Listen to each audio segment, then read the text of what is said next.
Iningi manje. Yakhuluma. Uyabuza umthetho ukuthi njengoba ula phakathi kwamabala kwaNgqulunga uze ngothando noma wakuphoqile abakwaNgqulunga weza la ekhaya.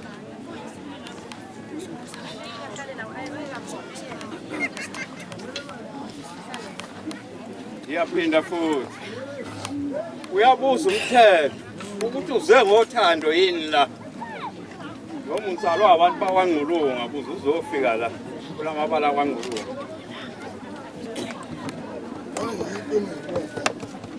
Kambanana ngiyangibuyela eThekwini futhi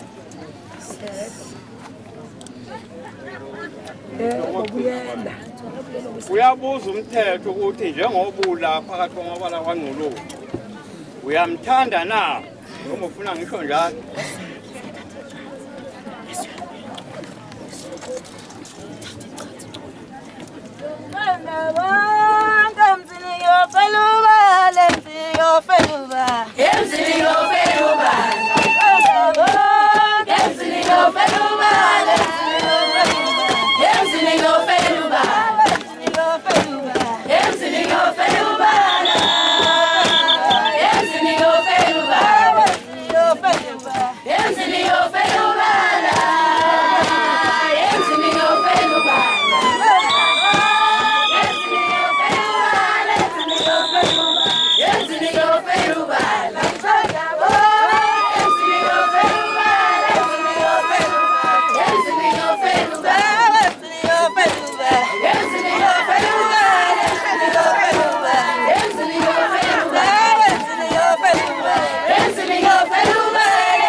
Asiqeda ukukhuluma ke manje so wazi ukuhlukana ilanga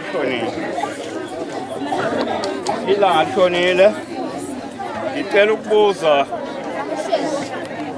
makoti njengoba ula ekhaya ukuthi abakwaNgqulunga inkomo zikababa zafika zonke noma khona isikweletu esikhona.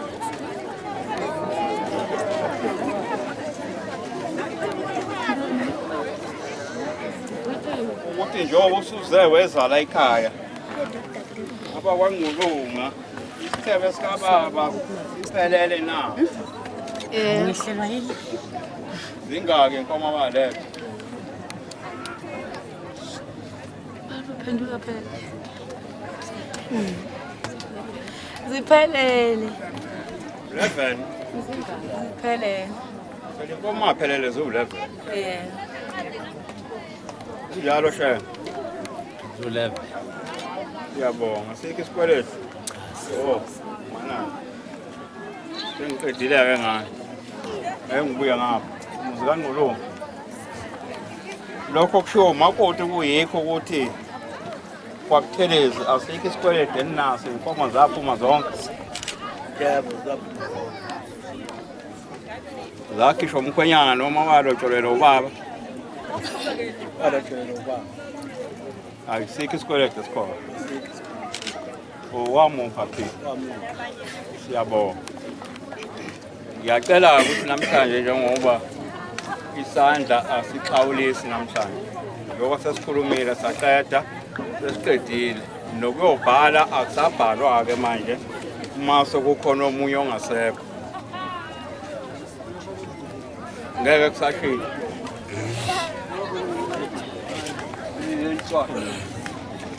Uyathambanana. Siqedile. Ngibona ngathi sesingaqhubeka nokunye ukubika-ke ukuthi abakwaButhelezi bezela ekhaya letha ingane ngokusemthethweni bazoshesha nje bebuyele lapha bese bebika-ke nabo ukuthi baletha ingane yakwaButhelezi kwaNgqulunga ngokusemthethweni. Uma kuqedwa lapha kuyashintsha abakwaNgqulunga bebuye ngapha abakwaButhelezi bebuye ngapha. SeThekwini.